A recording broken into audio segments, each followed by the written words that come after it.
I have been a busy person trying to sidetrack myself for the evening's excitement. But so trying to feed, pumping feeds in a lot of stuff that needs to get moved on. So trying to do that today, catch up. But get things up and rolling. Yep. How was your day at work? Yeah, not a bad day, mate. Not as chaotic as the early morning yesterday. So a little bit of peace for the afternoon, which is nice. Yep. So, some bloke messaged me and said, "Oh, clutch pipped." So then ignored my messages and phone calls for a couple of hours just to torture me. Oh well, you got to rub it in, don't you? I'll just leave him hanging for a little while. What's in it? And I'm like, I saw that little slit this morning, and I'm like, in the incubator, and I don't want to look. Don't cut it. Don't cut it. I was like, no, show me. No, refuse. Show me. Didn't. It was like self-torture, like because you kind of walk past the incubator. Oh, just have a no, walk away. Yep. So I managed to restrain myself with great difficulty today. So trying to force myself to do things. Yeah. I was calling you lots of names too. There was massive abuse. So anyway. Somehow I got that sense. I got that. My ears were burning. Like was it the missed calls, the messages, the messenger messages, or the voice to text messages? Which one did the job, you think? Yeah, it was a bit of everything. I was like, Brent really wants to know. Not happening. Yeah. Thanks for nothing, mate. Appreciate it. Yeah. So if you want to, I don't know if you want to do a bit. Can you share it from that end? I might just do some hellos. See what we got. You hello. Today. Yeah, I'll try and share. Geez, Charlie D got beaten today. Troy Gangster's the first one in the house. Straight in the box seat. Yeah, Adam Andrews, Mr. D is in there. Pete Morgan, Chris Sunke, afternoon. Nice of you guys to join us. That's all right. Sorry, that was my fault. You might have heard us talking about lighting and being able to see the reptiles better. I got carried away trying to adjust the light brightness up and down and everything to try not make them look so dark, but then I got carried away and realised, Brent's waiting for me. So, yeah. So I've got to do some of that at my end. So it was my fault tonight for the first time, I think. Story of the day, all day, waiting for Darren, yes. Yep. Adrian Van Graf, is it? Hey, mate. Mike Const. Hey, Mike. How are you, buddy? Hope you're doing well. How's the fishing? Corey Farr, Zach, Gaz, all the good ones, Nick Hayworth, Horworth. Michelle Rottenbury, what's that saying? You guys looking forward to seeing so? Yes, it's exciting clutch. We'll go into that in a second and just explain to people what's going on, those that might not know. Team Lee's Gamble, good, like your show. Good luck tonight. Thanks. Gaz, this is the clutch to watch, absolutely. Harley Ingersoll, best of luck. Thanks. Thank you. Mr. Muzz Williams, hey buddy, what's cracking? I know Brent was cracking earlier on today. You were shitting me to tears. So I'm sure there was stuff cracking off the walls at his work. There was. It was annoying because the phone kept ringing. I had to go away for a minute, and I'd come back and no message from you. And I'm like, just answer the message. The worst part is I'll be sitting there doing something, hear the phone going, bing, bing, bing. I'm like, no, that's Brent. You idiot. Yeah. Emma Dixon. Hey, Emma. How you going? Yeah, she can comment tonight. No Zach to take it away from you. Faye. Hey, Faye. Chris Fletcher. Will Roberts. Easy. Mr. Sunky. Daniel Quigg. Matt Loveridge from Southern Service. Hey, buddy. Hope you're doing well. Mr. Sharp, as always. Adam Faye. Adam Andrews. Cut. Well, that's just straight to the point, mate. So, should gamble. So, there's probably some people in here that aren't necessarily always snake people. So this pairing, so Granite Jag, which is Brent's kind of one that's really kind of kicked that project off sort of out here. And obviously the silver pepper is the mutation I proved out. And it's a pairing that has eluded Brent for many years. Only 3, mate. Don't get excited. It's many. It's more than 2. It's many. That would have been a couple, but I know that's your favourite part of the story, So enjoy that little moment of yours. I do. You know how much flack I cost for not copped for not producing a albino bredli? So, but that's a couple of years worth. Yeah, but that's how it goes. Like, it happens to all of us. Happens to the best of us. We can't always, have the wins. I've got stuff I've been working on for 4 years and watching 4 years of slugs being produced. There's nothing I can do about that. Yep. So Brent gave me the opportunity when I grabbed a Granite Jag off him, probably best part of 12 months ago, I suppose. Yep. Now, it was a while ago, well before season. Get us settled. It had been an on-off feeder for Brent. Lucky for me, when I got her, she ate really well, fed like a pig, so I was able to get that extra kind of bulkiness on her that she needed. Introduced, obviously coming into the cooling months, introduced the pepper, and talking to Brent previously, I said, I've got 2 male pepper boys, I'll shag anything, if you've got one, throw it to me and I'll give it a crack this season. Yep. And he's like, yeah, I'm done. Here, take it. See what you can do. Put the boy in. And, of course, when you introduce them, you kind of want to keep that check on them, make sure they're not killing each other or anything like that.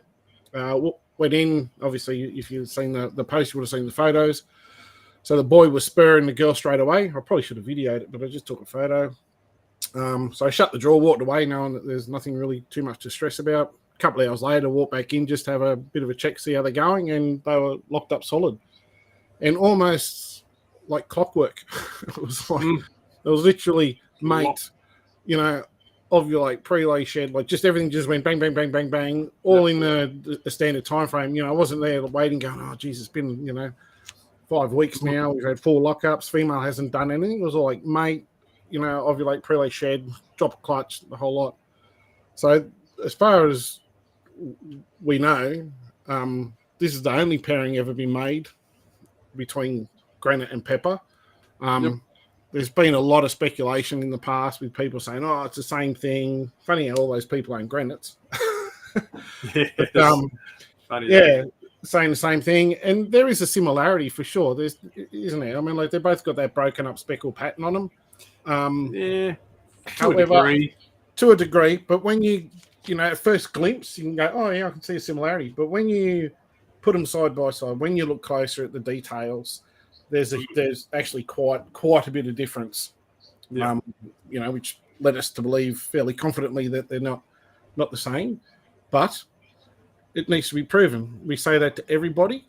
It's all right to think this, but you need to prove it. You need to, put your money where your mouth is, do the work, and then you can come out. So that culmination of that project, which we tried to kick off years ago, has finally come to fruition tonight. So, and I think anyone who owns both of those visual animals understands the difference that they do look like. It's probably harder if you don't sit there and study those animals as much to think, I think they're different, but like you say, got to breed them and then we'll see.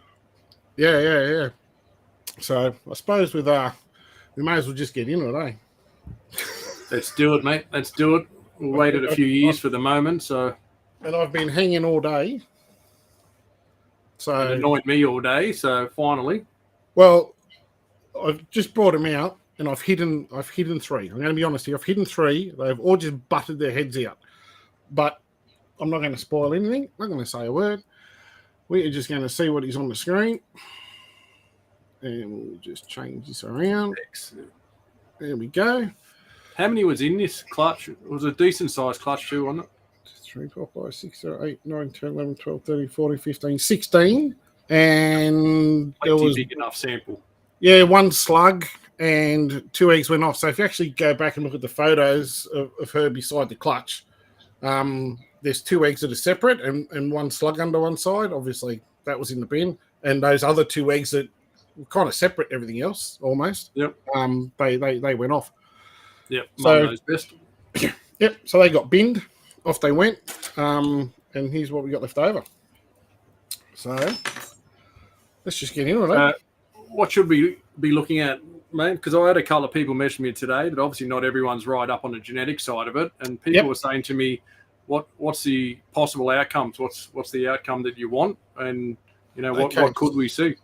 Okay, so there's kind of two outcomes. One, if they are a compatible gene, as in the granite and the silver pepper are a compatible thing, we're probably looking at another mutation, or you could call it another mutation or compatible gene. So you're obviously looking for mutations in the eggs. If they're not compatible, you're looking for wild types. So like putting a xanthic with an albino, you're going to get a clutch of wild types that are double het xanthic albino. It's the same with these guys. If we've got wild types in here, then we're going to have double het pepper granites. And obviously, you've got the jag thrown in. So, you'll have a jag double het granite, or, a granite pepper jag if they're compatible, I guess. Yep. So it's the first of its kind, because no one's ever paired the granite and the pepper together to see if it's compatible or not. Like, there's multiple xanthic lines. If you look at some of the stuff overseas in the US and ball pythons, there's multiple lines of albinism. You pair two albinos together and get wild types, but they're both double het for albino. So these things can happen. So, however, obviously the granite being an IJ carpet, and the Murray's being proved by myself out here from Pure MDs, the chances of them actually being the same is very low. But like I said, so we'll either see wild types and jags, or we'll see a clutch of things that look like granites and peppers. Yeah, greppers. Pepper. Pennants? Pepper. Pennants or greppers? I don't know. So, mate, I'll let you choose an egg. I'll just like, you pick one and I'm just going to go from there. Let's go bottom right. Yep. It's not slit, that one. Nope, it's not slit. It's a gumpy egg. That's probably why Brent picked it. Loved it. So, in here, make sure I'm here. Let's see what we got.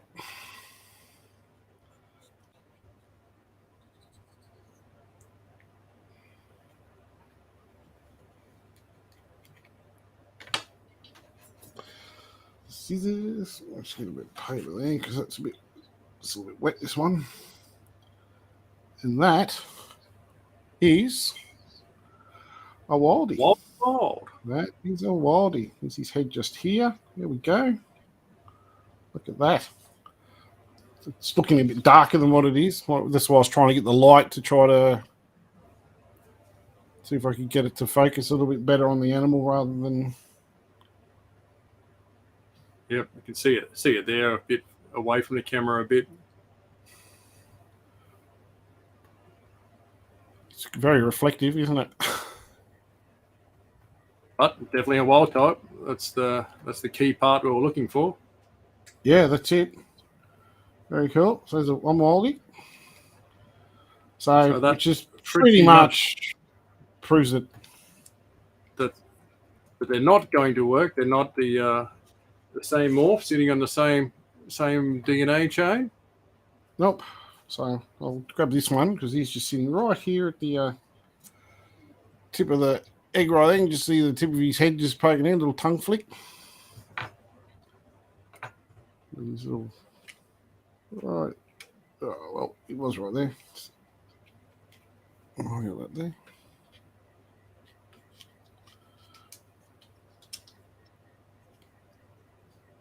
So really, if we saw a mix of things in this, would be ultra confusing. Certainly would. But once again, wild type. That's a bit more of a Murray looking wildie. Yeah, it is. The Murray has quite a strong influence in the patterns from what I've seen. So I'm just going to got this light turned down, so I might just see if turning it up makes it better. Let's see how it goes. Yeah, the Murray actually has quite a strong influence, particularly with the typical, like arrow shape MDs get on their heads. Yep.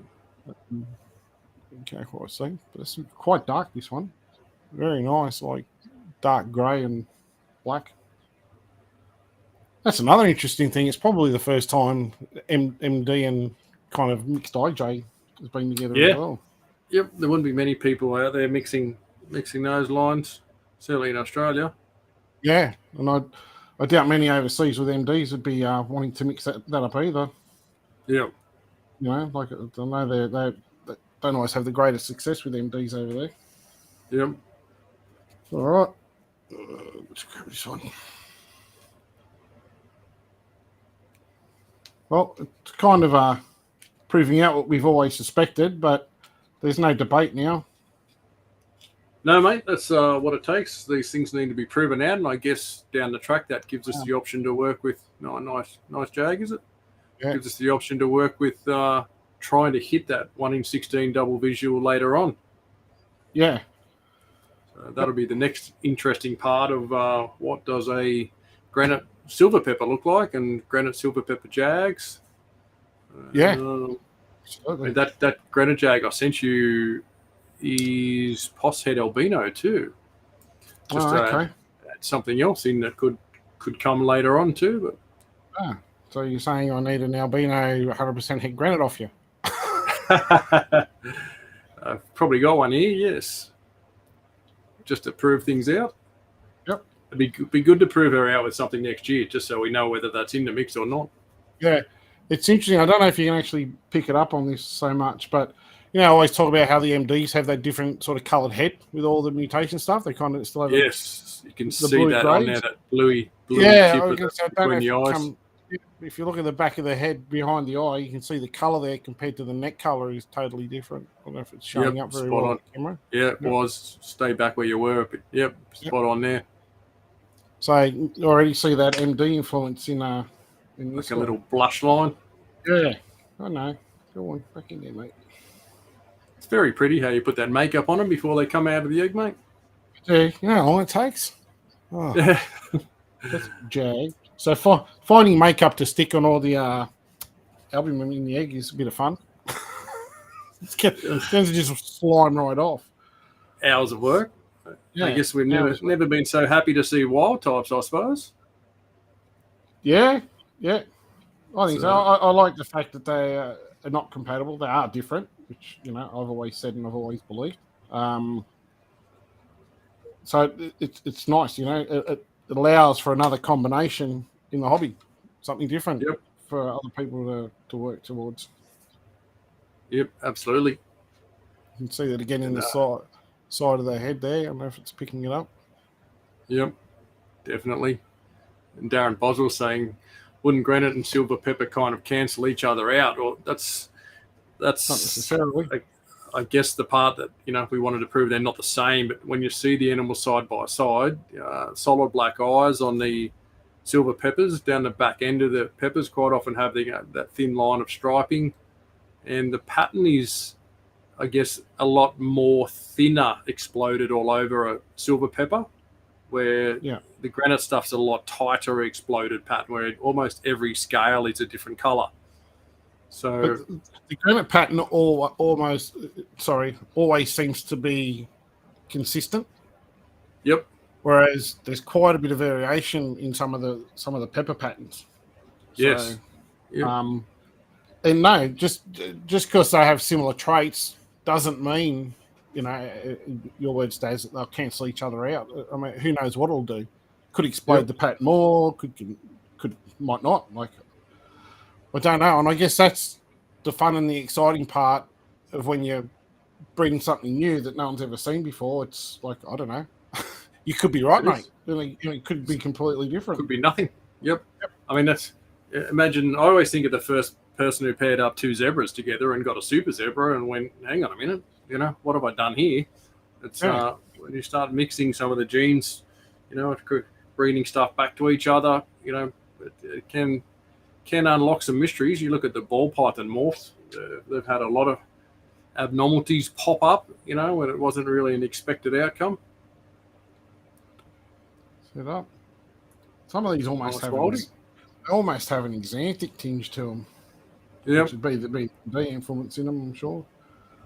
I mean, obviously, we're looking at his belly here. Yeah, but you can see the top and the head quite dark. Yep. Still absorbing that.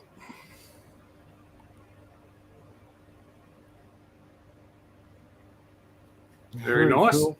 See the silvers in there.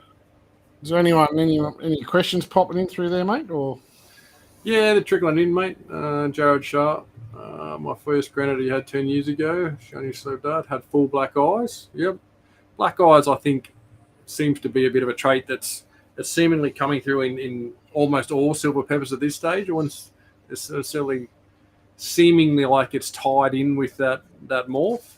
But I do have Murray Darlings that have black eyes too. So whether it's a Murray thing or whether it's has to be a pepper thing.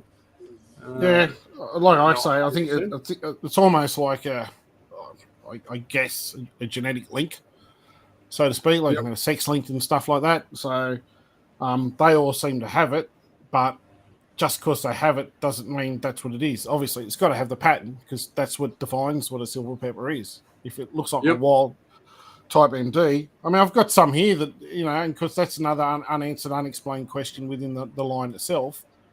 And I have some here that I'm holding back to work on those series to see, has this one that's got black eyes that, has a bit of, you can see some sort of pepperish type markings in it. Is it? Yep. Is it just a low, very, very low expression as opposed to the pure ones I originally produced? And it's almost, I can pretty much pick a mixed blood pepper from a pure pepper now. Yep. Like just by looking at it, like I can just see the difference. Yeah. Yep. You're always going to get that variation. Obviously, when you're bringing in other morphs, you're making xanthic stuff or albino peppers. You're bringing in coastal blood, you're bringing in Darwin blood. You're going to see variations, but we're still seeing the solid eyes in those right through to albino pepper, where we're getting a solid red eye. So it's at this stage holding up. It's there'll be a few out there that need to be bred, like you say, to be proven out. Yep. This little jag. Very nice. James is saying that silver pepper does that color change thing as well, similar to what ghosts in ants do. Yep. Yeah, it does. Yeah, it's very cool when you see them.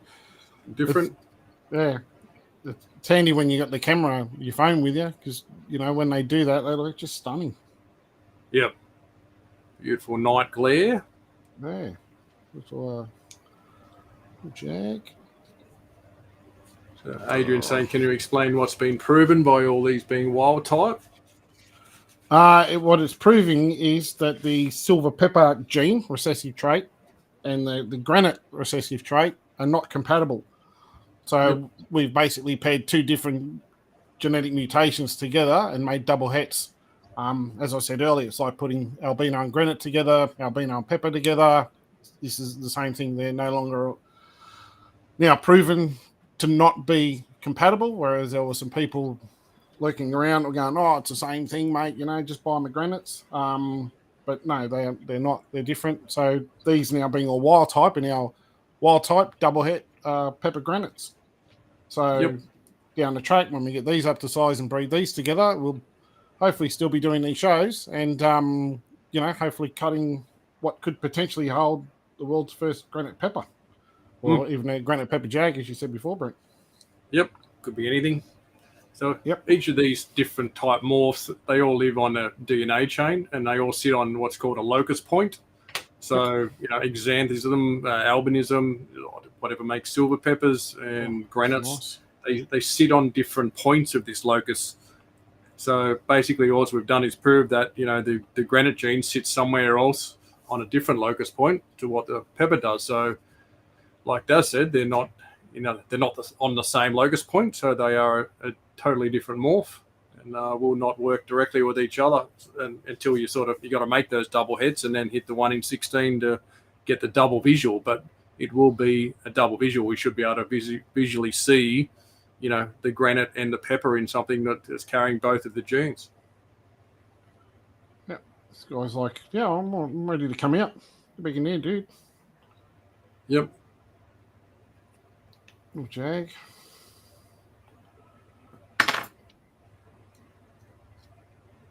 Looking good. Some nice ones in there. And I really like, personally, because I like the blacks and whites and that sort of stuff. I really like what the MD does into the Jags and like some of the pepper Jags that I've got here. I can't wait till I get a little bit more size on them. They're just, they're going to be stunning animals. Crackers. Yeah, just because they tend to get the more black and white, black and white, silvery white sort of color to it. I mean, like the one I posted, but it'll be interesting to see how these guys go with that MD coloration. With IJ, I imagine it's going to be similar to some of the color stuff I get in the double het pepper albinos. Obviously, albino Darwin and IJ being very, very similar. Yep, similar look to it. Yep, that's nice. That's going to be a nice jag, that one. So Adrian's saying, what's the next step in getting double visual pepper granite? So it will be a couple of years getting these up to size and then pairing these back together again. So double het to double het, and that'll give us our 1 in 16 chance. Yep. Yep. So, spot on. Yep. So we'll see. We'll see out of that. A quarter of the clutch will be granites, a quarter will be peppers. We'll see a difference in those, and then hopefully the 1 in 16, which will be me because Daz can't hit a 1 in 16. Yeah. We'll get the double visual. So. Yeah, that's it. So when I cut them, don't worry. When Brent cuts them, we'll get everyone tuned in. You never know, mate. You never know the luck of the draw. Yeah. But even that's got that MD head colour. I need to get a camera that makes this light look a little bit more realistic. It's actually all right tonight. It's you got a good length away from it. It's picking it up nice. Yeah, it's just like from what I can see, as opposed to that, it's much darker in the picture compared to what it is here. Yep. I don't know whether putting a darker background make it any different or not. I did have something right before. Yeah, actually, hang on, let me try this. Right on this here. Does that make it any different? You going to make it any better or worse? No, maybe a little better. Might be that white background. Yeah, definitely made it much darker. Yeah, that black backgrounds, you can pick up the lighter colours much better. You might need to get a little black shelf or something to sit them on. That's much better. Yeah, you can see, and this is what I was playing around with. I had a black tablecloth out here, but because it was like ridged, it was reflecting the light everywhere, and the camera couldn't focus properly. So so now you can see when I say it looks much lighter. Now you can see what. Yes, it actually is. Yeah. So 4. All right, let's. Yep. Richard's saying spot on. That white, the background is saturating your camera. Yeah, darker, definitely working. I was trying some stuff before. Let me just. I don't know whether this will work, but I've got. Richard knows what he's doing. He's all over it. And Troy, the gangster, saying, wouldn't it take more than one clutch to prove whether they are compatible or not? Nope. Well, when you're dealing with things on locus points, no, you'll get it. You'll get in one. I mean, proving things out and proving things are genetically compatible are two different things. Proving out a new morph is a very different process to proving if something is compatible with another. But rightly so, mate. One clutch wonder is not the answer. So definitely there will be other pairings that will do it. I've in fact got a pairing here that is a similar pairing to what Daz did, just as a backup plan to what we're seeing tonight. So it was a bit of a disaster, and there's only two good eggs there, but we will get 2 more looks at, not compatible animals. And just to go on from what Brent said there, we're also working with 2 proven mutations. So we're not proving out anything new. We know that silver pepper is a proven recessive trait. We know that granite is a proven recessive trait. So we know genetically how they're held and how they're passed on. And when you have the 2 visual parents, they can only pass on a copy of the granite because it's a visual granite, and being a visual pepper, it can only pass on a copy of the pepper. So there's no other options. They both have to get past those genes down. And if those genes, like Brent said, sat on the same locus point, then we would have something new, a new combination, possibly a different pattern mutation altogether, but it'd be compatible.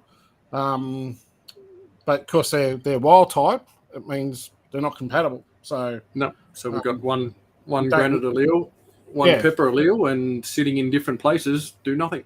Yeah. Whereas if this, in the case when I was proving out the peppers, I did multiple clutches, so I had multiple results and not just one result. And out crossings and building back heads to get visuals again. There's definitely a process in proving out something new. Yep. You can't make a pairing and have two clutches and call it a new mutation, can you, Brent?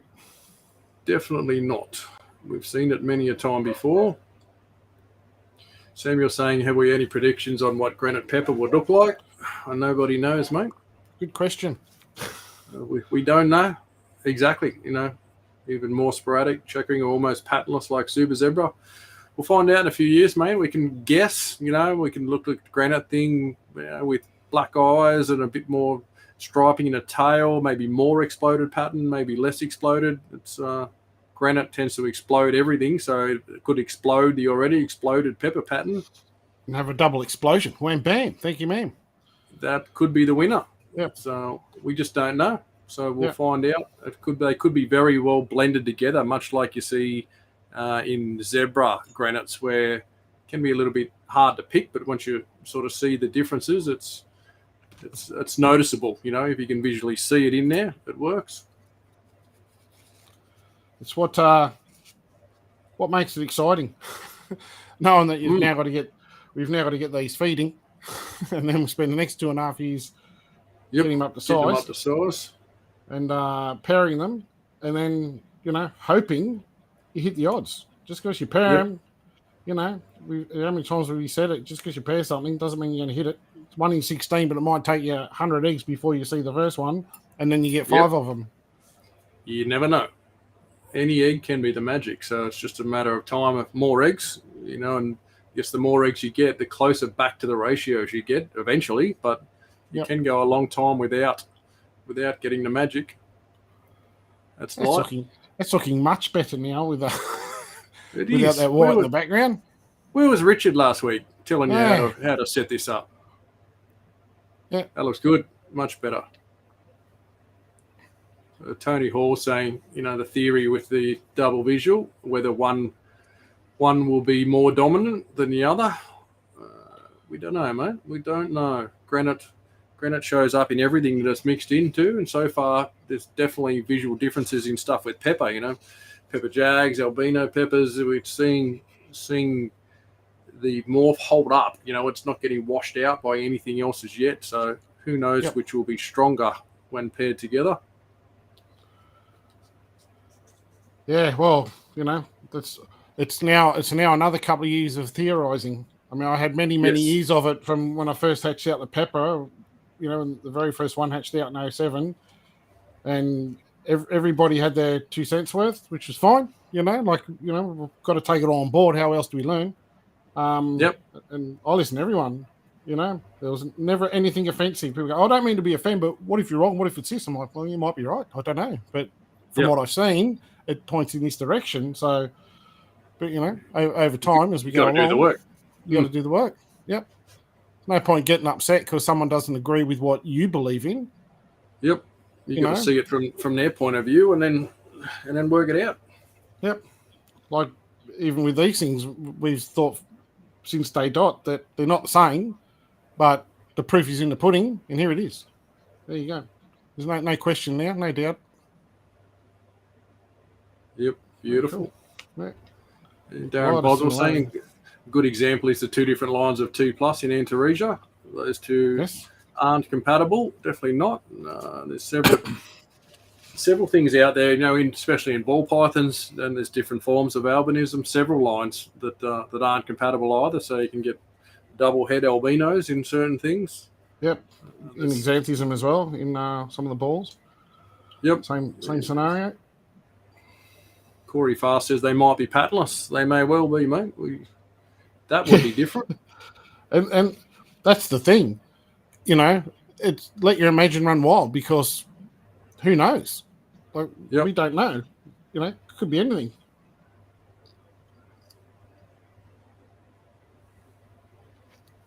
Adam saying we keep them and grow them up to prove them all out. 100%. Well, they'll all carry the gene, that's for sure. There's no question about that. So they're all 100% double hets. Yeah. So it'll be holding them all back. Obviously, this isn't entirely my crutch. my clutch. This is a combined project between Brent and myself. So if they've been touching your crutch, mate, make sure they were your ones that were involved in that process. I'm just going to leave it alone. I just I'll pick up mine tomorrow if that's been happening. Once again, add alcohol, and the things that would be coming out my mouth at this point in time are probably completely inappropriate. Could be very bad, very bad. However, we won't go there. So, how many more left, mate? A few to go. We got. This is one of the ones that he just stuck his head back in. Sneaking his head out. Yeah. So this is one of the ones I said it just literally just poked their heads out. I brought them out and they just had just the tip of their heads poking out. He might just bring it out. If I just leave it sit here for a sec, he might just pop his head back out again. He might show himself. Tony Hoare saying either of you fellas venturing down more triple hets besides the ones you made last year, Brent. Are you doing any triple head stuff, Daz, this year? I did have a crack. I didn't have a very good crack though. I do have plans for some triple gene stuff and 4 and 5 gene stuff that I'm trying to get out. But yeah, the head wasn't in the game this year. Unfortunately, it decided to play chaos during breeding season. So there was this pairing and another pairing I tried desperately hard to get, but they just wouldn't play the game. So no matter what I did, and that probably didn't help either. That's quite a nice Jag, that one. Yeah, I was going to say, that's a nice grey, isn't it? It's making a big difference now to be able to see that. There's a bit dark behind. It's just allowing the colours to come up a bit better. Yeah. Oh, you'd obviously see it on your screen to the actual animal, and it's a more true indication of the colour. Yeah, it's still a little bit lighter, obviously, in the flesh. I'm looking at the screen because I'm trying to make sure that you guys are seeing on the screen. Because he'll be like, "Oh yeah, check that out! Isn't that cool? Check that bit out." So very cool. Yeah, look at the head pattern on that. That is a cracking head stamp. Yeah, I love the MD Jags, man. Like, honestly, they're just a cool looking snake. They just, I think it's when we look at a lot of the Jags that are around. There's a lot of muddy brown ones. Obviously I've got the high yellow fluoro stuff that I work on as well. But these are just bringing a whole nother dimension, being that black and white sort of colour. Yep. Black and silver, I suppose. They're very bright. I mean, I'm sure people have seen the photo, the first one I hatched out, but some of the other ones in the same pairing are looking really nice. Yeah, the bit of a change from beautiful. Yeah, but it's a bit of a change from caramel Jags or that commonly seen sort of colour. This one's very, very wet. This egg. Show us, mate. We can't see. Yep, sorry. It's just dribbling everywhere. So I just got a dribbler. Cut this one as much. Mike was saying, will you keep all of these as soon as they're all mature, do maximum pairings to get multiple clutches and hopefully most possible double visuals? Is that the plan? I'm not one for making okay, if I go back to when I produced the albino peppers, I kept the entire clutch. I could have made probably 8 or 9 clutches the very first year. I think I made 2. Yeah. I didn't want to produce a billion of them. I think having a smaller number makes it easy to work with. In saying that, as I said, half of these will be Brent. So I'm sure between the two of us, I'll probably be aiming for 2 to 3 clutches because you're trying to hit odds. Yep. Obviously, we're trying to get a visual. So between the two of us, probably 5 or 6 clutches, I guess. And that's subject to 16 exit. Doesn't mean there's going to be 8 girls. There could be 12 boys and 4 girls. Exactly. And then I'll have to fight Darren in the street for all the girls. Yep. I'll be like, no, I'm sure I sexed that as a girl, bro. What do you mean they're combating? Can you check them? What do you mean they're all boys? Yeah, it is a very wet egg. So just let me dig goop here for a sec. I actually have a garbage bin tonight, so that helps.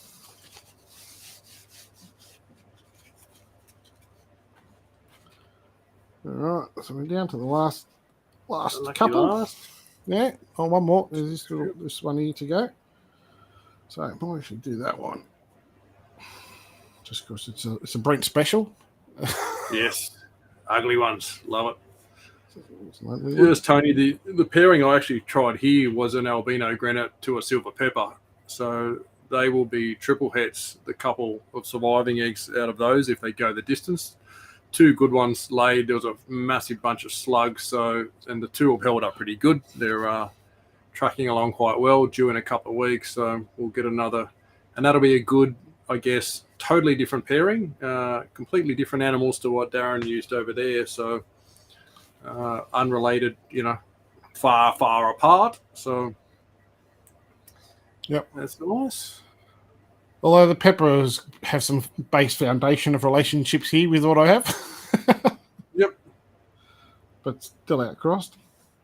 There we go. Well, we're all wildies everywhere. So it's kind of an undebatable now.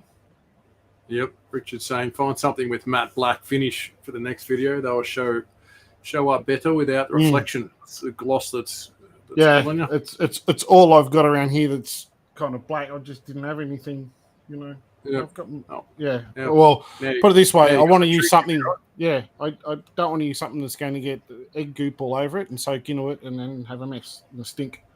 So I'll have to look at something. I actually said piece of matte black melamine or something. It's something like that. Because like we talked about, my bench top here is fortunate. It's just a dark green color, so it's been working well for lights and action on my side. I've just been lucky. Yeah, that one's another wild type in there. It's very, very wet, this egg. Yep. Needs another couple of days. Yep. I'll finish different spots. That's just gooped all over my phone case, so that's awesome. Awesome. Love it. Hey. Boop. Carl saying go to Bunnings and get matte black construction paper. That might work. You can just chuck it away. Yeah, that's what I was about to say. I said to Ness, might be able to get some, black version of a butcher's paper, so to speak. Yep. Black corflu would work well, says Kurt. Yeah, something non-reflective like was it Richard Studsmith said. So yep. I mean, I just happen to have this under the desk, the old black HSV folder, and then something easy to clean up because there will be goop. Yep. Samuel saying, where did granites come from in our carpets? Where they come into play overseas? They had a pop up in IJ, so I'm guessing ours are Darwin's. Well, no, mate. All granite came from IJ in carpets. They found their way to Australia and all over the world, as all morphs do, much like zebras turned up in Australia and jaguars turned up in Australia. Yep. They all get here eventually. Caramels turned up. Hypos were here. Caramels showed up. So, yes, the original granite stuff is IJ blood. Now being mixed, pretty much everything that I've got is 50% Darwin, 50% IJ, and Darwin pretty close, phenotype looking animal to the IJs in many ways. So they tend to, like the Darwin IJ granites, look a little bit, still fairly close to what the IJ animals look like. Sorry, I'm just giving these things a bit of a quick clean, and I can clean this up, and when you do a bit of a count then, I'll just tidy things up. Give everything a bit of an F10, and a bit of a spray and a wipe. Make sure it's clean for next time. Yep. God, I don't know. I must have had this autopsy kit for, I reckon, near on 20 years now. And it's still like full qualified. Well, I bought it way back when I was in Wires, which I think was like 2002 or something or other. When I was doing their animal husbandry courses and dissections and all that sort of stuff, and that venomous stuff and everything with David Vella. So, I was like, get one of these. I'm like, okay, no worries. It'll work. It'll work. Yep. That's the job. All right. Let's see what we got. That was a Jag. See, we'll put a with that out of the way. Jag it there. Can up the mix. Mick Waters saying black tile, easy to clean, could be a good go. Black knife board. Says, yep. there. Plenty of options there. Something that's going to be simple to F10 and wipe off. Yeah, pretty much. Wildy. Yeah, so you just got to find the right thing. So Wildy. Sorry, my little shadow stuffy for a sec. I think that's just really decent pattern on a wild type there. I'll put you back in. Here you go. Oops. Slip. Wildy. I'd actually prefer there to be a few more wild types. Absolutely. Wildy. This will be the sexing will be the next part. Of course, that's always where the fun stuff begins, getting the ratios in order. Yeah. Wildy. You go across, you get one more in across the Wildy side. That's it. Jag. A lot of wild types. Yeah. Let's see. Put that in. I think that's just a Wildy. It's one that's very wet. He's buried down. Put in the. Need to see his head basket. He's got a nice pattern. It's a Jag.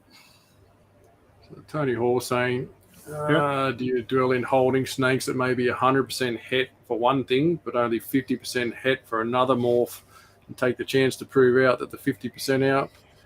Is it worth it to further a project? Well, let me answer this one. What was the one you cut last night, Brent? That was a POS het, albino POS het granite. It was a 66%er, but look at the magic that came from that. So absolutely for POS heads that people frown on and don't want to pay for and hate them. And when they prove out, suddenly they are absolute gold. Yep, that's exactly right. I actually have I've got a clutch coming up shortly. I'm dying will prove, which is a caramel 50% POS head granite that I'm trying to get caramel granites out of. So the one he's been stinging to get for how long? That's the same as this clutch. 3 years of trying. Oh, so it's like me and Moonglows. Yeah, all these other morphs, I've been very lucky with a lot of things. Things have proved out for me. I've hit odds, and sexes where I've needed to, which has been fantastic. But there is the odd one, it's not all one-way traffic. You get caramel granites I could have had 3 years ago and haven't. And this little pepper granite project that Darren reminds me of daily that I failed on. I tried miserably. Albino granite. No. Yes, mate. I tried albino granites to pepper.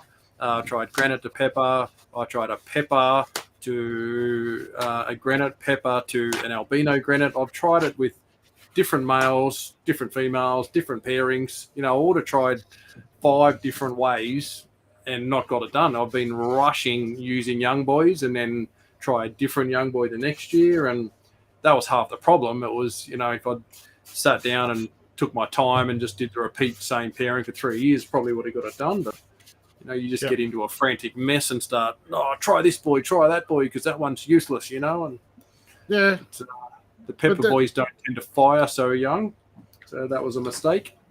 Yeah, but that happens to everyone.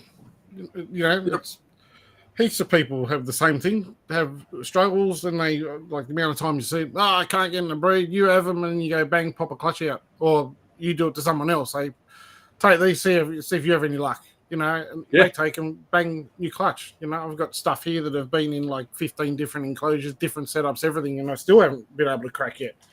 So, sometimes the change gets it done, and different pairing, different go. Yeah. So we've got 2, 4, 6, 7 Jags, 2, 4, 6, 8, 9 Wildies. That's a great result. Very good result. It's kind of sitting there. I'm going to call this one a Wildy. I'm pretty sure this one up here is a wild type, but looking at the patterns, hard to see. Head's buried in there somewhere or other. I can't quite see, but it's a bit heavier than all the other Jags. So, yeah. So that's a excuse me, an exciting result. I'm happy to see that result. Absolutely. Stephen Johnson saying you're going to breed some of the babies back to the parents. No. Probably not. I wouldn't. No, not needed. No. And the reason for that is you're going to put something here with these guys here that have both copies of the gene back to something that only has one copy of the gene. So, if you put one of these back to a granite, sure, you'll make granites, but they're only going to be posset peppers. So, we're looking for the visual animal, and the only way you're going to get that is you need both of those animals to have both copies of both of those genes. So there's a chance that all those genes will line up in a baby. Yep. In simple form. So you pretty much want to use all these out of the same clutch to pair back to each other to open up the possibility of seeing both of those visual traits in one snake. Yeah. And that's where, I guess, when you've got that visual animal, when we look at that clutch, some of the clutches that Brent has cut, when you have that visual animal working with possets, as going back to what Tony was asking there before, when you've got the posset, if you've got a double visual, if that posset proves out not to be a het, at least what you're making is still 100% het for the gene that's not there. So, if it's albino granite, and you've got an albino posset granite, and you put an albino granite over it, you're going to make albinos. If you get no granites in it, then all the babies will be albino 100% het granite. So, kind of helps prove something out, but then also helps make the babies a little bit more worth valuable, I guess. Just a few more years of feeding and cleaning up poo until we get to see that, though. Yes. So let me just move the goop. Move the goop. Turn that off. Get rid of that. I'll just put these back in here.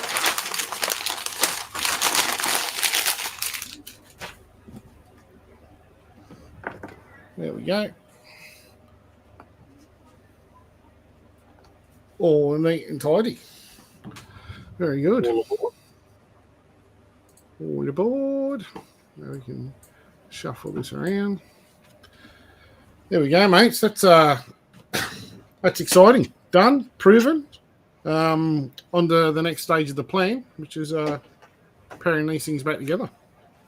At least we have the facts. We've got it there, and I guess we'll 2 more eggs from me in a little while. We'll get a different pairing to see 2 more wild types of some type, and there'll be no jags in that one. Just be two wildies. So the journey has begun, at least. Yep. Not only that, everyone out there now, will learn that they're different. So those that have peppers or those that have granites can hunt around for the other half of the equation if that's what they're interested in doing, and have a crack at producing them themselves. So, I know there's a few people out there that have both of those genes now. As we said, I'm pretty sure that no one else has made this pairing yet. But, it's a big place. That means it's a big world. But, I'm sure someone would have made some noise about it if they did. So, yeah. So, the future, another mutation to pop along. I mean, the carpets are just there's so much potential. They're growing, and the combinations are really starting to come together out here in Australia. I think it's really good. It is good to see. For years, we've sat back and watched overseas breeders breeding our Australian carpet pythons overseas and making fantastic looking animals. So finally, Australia is taking back some of the carpet glory. Yeah, definitely. I know I've got obviously, having been doing it for a while, a few friends in the US and everything, and they're always like, "Oh man, I'd love to get my hands on some peppers." I'm like, "Yeah, I'm sure you would." You ain't getting them from me. So no. They don't. I'm surprised actually. I think it's been shut down. They don't exist overseas. So this is good. No doubt they'll get there. The magic portal goes both ways. It seems stuff appears here and stuff appears there. So yeah, I think it's been was shut down. A couple of players were shut down, so it's kind of stopped it all, I guess. But there's always where there's a will, there's a way, I suppose. We'll never stop it, sadly. Big Bad Colin's in the house. Hello, Col. How are you, mate? Col. Hope you're doing well, buddy. Oh, mate, my wife thought she saw Colin recently had a little litter of ferrets. Oh, I thought they were so cute. Little pink. They look like stretched pinky rats. because obviously they have an elongated body, so to speak, being a Longer rodent. They look like little stretched pinkies, you know. See, Stephen, are you going to bring Take over from Brent Moy, any nice stuff out of the eggs, because I'll switch cameras and we'll just have a quick look at that couple from last night. Oh, yep. When you let me know when you got your. Oh, yep. But you can take care of the chat from there. Yeah, I'll swap that one. Oh, hang on. Wrong one. Hello, Dad. Put that back. Sorry, I clicked the wrong button. Incorrect. See, there we go. So we missed one. There was one question from Carl Smithy. So how would you increase the colour of the snakes? Well, that's kind of a polygenic side of it.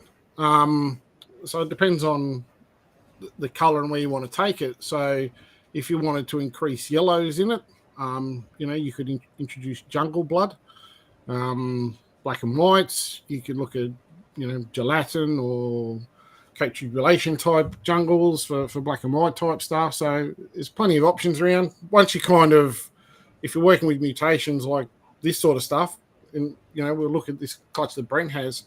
Some of these granites are quite orange. So if you could pick those and keep those back to try to increase that orange in them. So it's just line breeding. Find a trait, whether it's color, whether it's pattern, whatever. Pick the two best you've got and pair them back together and just repeat that process for generation after generation. So we're looking at here, Brent, and there's a couple of nice green. That's got a little more of a greyish tinge on that one. Yeah, well, not that one's different, like exactly a different shade. What we're talking about with, when you're looking at different traits and things, if you look at how exploded and fine the patterning is in that compared to this clutch mate, the granite. Yeah, yep. You see the lines on it. Yeah, a lot more patterning on the sides. I'll try to get a better shot of that. Yep. So obviously a much more exploded look. So I know it's the things that you can work on. You can try and I like the more exploded sort of look. Like these type animals to me as adults have that really fine exploded look, and I like that. That's what I've been pushing to try and enhance. So I've been keeping back. There's another one there. Things that are really, really fine, really exploded looking, and trying to develop that even further. So, yep. And that's it. And that's yep. Nice. And that's why we always say, if you can hold these animals back, get them feeding, hold them back for a good, if you have the space, the room, the patience, to hold them back for 6 to 12 months. By that age, they're really starting to get some size, show their colours and everything else, and then you can kind of have another pick through. Like Brent will probably go through this clutch and go, yep, wild types I don't need, the albinos I don't need, whatever. But if he's trying to look for specific traits in granites, he might hold them on for 9 months or 12 months, see how they colour up and how they change over that time, and then go, rightio, I don't need 4, but I'm going to definitely keep these 2, and then move 2 on. Yeah, exactly what I do. I normally hold back 2 or 3 or 4, and end up selling 1 or 2 a bit later on that someone gets a nice yearling that's one of the better ones later on. So yeah, yep. But more any nice looking stuff out of eggs and completed first shed yet? Not here at this house, mate. How about you, Brent? You had I had the very first snake shed this morning. Actually, when I came there you go. To spray some hatchies. Where is he? One of these. Here he is. That's the very first shed of the season. Just an albino from that first clutch. So albino head exanthic. Well, he's still got his head stuck on. So that's the first one out of for the year. It's everyday spray job until they finally get that skin off. Nah, it's a mongrel getting that first one off. Yes, such a thick, nasty skin. Yeah, so I haven't had any shed here yet, right? So, well, look at this. Is that terrible clutch? This is the clutch with the mixed bag of lollies. There's a albino Granite Jag. This one's very weak. I actually doubt this thing's going to make it. Yep, you can tell. It's alive, but it's pale, which makes me think it's underdeveloped. Yeah, and it's not a strong animal. expect that. Probably won't see the night through. He's very, very lethargic. Yep. Yeah, I had it with one of mine that hatched out from the striped albino clutch. It never made the next day. I didn't think it would. It came out, just didn't quite look right, and unfortunately didn't make it. But that's the way it goes. Wasn't meant to be. Variation, that's a different albino granite, different patterning altogether. Yeah. There's a few of those out and different. Yeah. And that's a really good example of, like, there's just two albinos exactly the same as in albino granites, and yet completely different in coloration. A little bit too close, mate. We're a bit blurry there, unless you're just picking it out. Yeah, fair enough. Just trying to grab a few. Yep. Just showing off, aren't you? Oh, look, 3, 4, variation. 17, 39. But pattern and colour. Lighter, more orange, very orange. One almost shows no pattern on it, the one with your thumbs over top of. Yep. This one's near patternless and lighter. Yep. Some are dark orange, some are lighter, some are more, got probably a bit more of a peachy tinge to them. So yep. And then albino, crazy orange. This straight albino thing with awesome contrast colour. Yeah.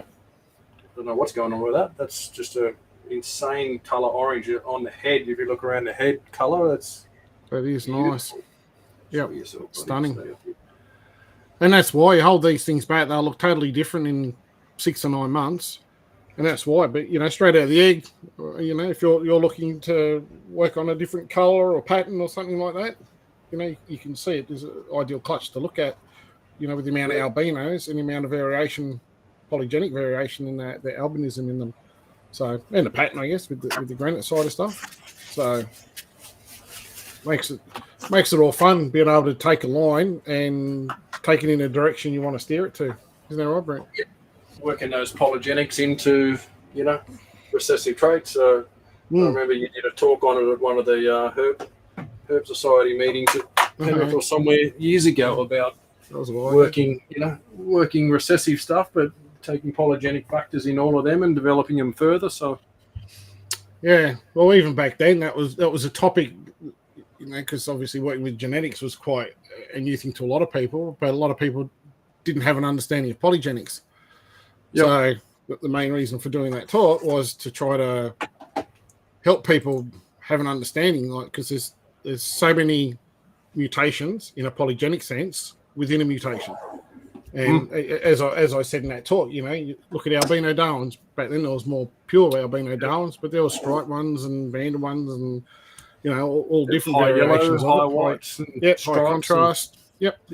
That's it. So, you can pick anything. It doesn't have to have 58 genes in it to make it special. You can take the time and work on something and just refine it and make it better and better and better.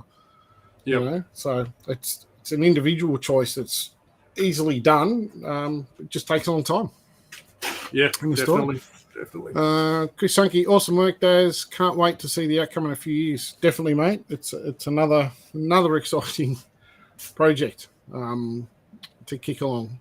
So very exciting. Tony Hall, Whitaker, Hall, mate. Do you put the hatchies back in the incubator dry? And what's your reason for it? As I'm sure myself and others use wet paper towel, but always use it. Okay, so these guys will go in as they are, so they'll just go back in the incubator, but I will put a water bowl in. So they've all hatched. They don't need to have moisture in the tub at the moment, so they'll all come out. They will dry out, but it's just a natural part of the thing. But most of these will be out by tomorrow morning. There might be a few hanging around. It's in the morning because there's going to be, albumin everywhere from the eggs and dragged all around the tail. It'll be a hell of a mess. So in the morning, they'll come out. Any empty eggs will get binned. I'll just put in new paper. I normally wash the tub. I don't normally dry the tub, so I'll just put the paper towel in on the what's left of, the residue of the water. And then I'll just put a water bowl in it, and I'll leave it. I find if it gets too wet with everything else, it just becomes a slimy mess of goop. So it'll stay in the wipe out every day, fresh wipe out and go again. So they'll just go back in like that overnight, and then tomorrow it'll get, like I said, there'll be a number of those snakes out. They'll get cleaned out, wiped out, fresh paper towel. I'll put a water bowl in the middle of it, and that'll naturally give it some humidity. They'll crawl in it and flood it and drag it around, and it'll be saturated within no time of water. So yeah, it'll keep the humidity up, keep it moist until that first shed. Yeah, it's only dry at the moment, but I'll tell you, mate, once those snakes start coming out of those eggs and there's our albumin going everywhere, it's actually good to actually have a bit of a dry surface for them to try to get some of that off. But, super slippery little suckers. I don't know what, but it's only a temporary thing, mate. That's for sure. Yep. Cole Chapman, good job tonight. Thanks, guys. Cole Chima, big bad Brent. There was a big bad Darren there somewhere too. Yeah, that was just above. Troy Hovenden, I love that you guys do these videos. So much knowledge being shared. Thanks, Troy. That's all. We just try to, we just try to share what we're doing, see the realities of breeding. Like we said, there's a lot of people that, make perfect clutches seem to be the common and the norm. And anyone that's watched all these videos knows that it's not the case. You do get good clutches. You do get perfect clutches. Not saying it doesn't happen, but I'd say almost every clutch out there is going to lose. If you average it over time, you'll be losing a few eggs per clutch, every clutch. Yep. So, I mean, like that albino Granite Jag, that thing in the egg looks great. Next day comes out of the egg by itself and looks putrid, like it looks like it's not going to make it through the night. So, so it happens, mate. It's nature. Yeah, that's it.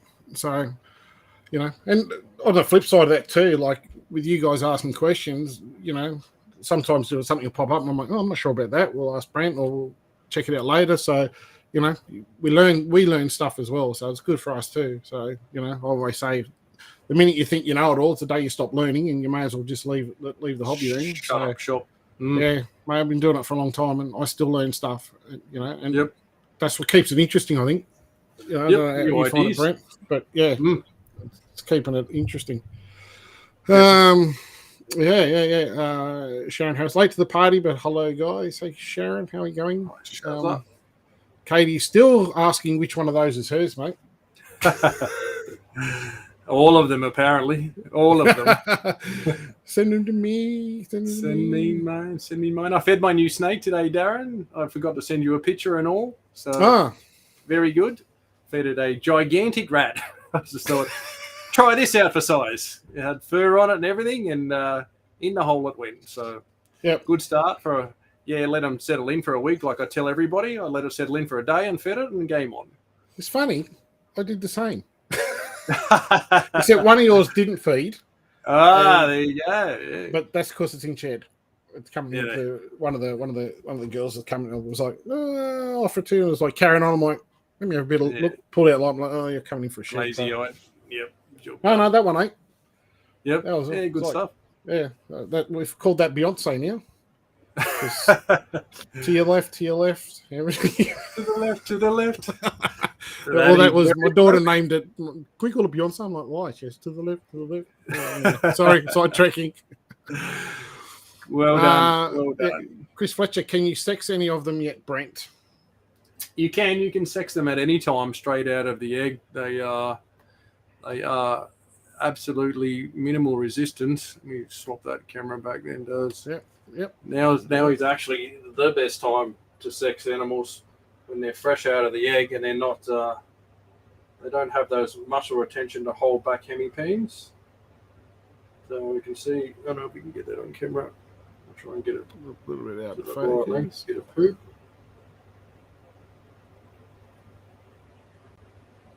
One's a girl. I'm trying to find one that's a boy, and you can see it's got a fair bit of goop hanging out. We'll leave him alone. So sometimes you've got to do it a few times because, obviously they secrete a bit of fluid and it gets in the way. So it's a bit blurry. But that one's a boy. You can see. We try and get the right angle. Yeah, you got to get the angle right. I can see it, but there you go. If you have a look, you can see two little antennas near Brent's fingernail pointing towards his, is it your right hand? We can see. I don't know how close I can get, which will lose. Come up slowly. I'll guide you. Come up. Yeah, about there. So you can see Brent rolls his thumb up from the tail towards the head of the snake, and you see two little pink lipsticks coming out. That's a boy's hemipene. So that is a boy for sure. there's zero question on the sex of that snake.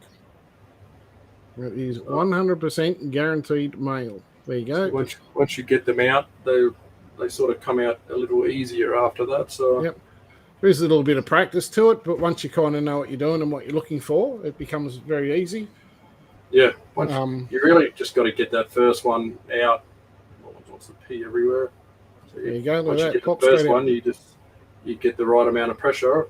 This one's going slippery and slimy, trying to run away. Yeah, it's a bit of fun when you can just go bang, and out they pop. So yep, that one's got plenty of hemipenes. Yep, John Holmes. Cool that one. He's long, very long. Yep. Oh, that focus there. There, just hold it there.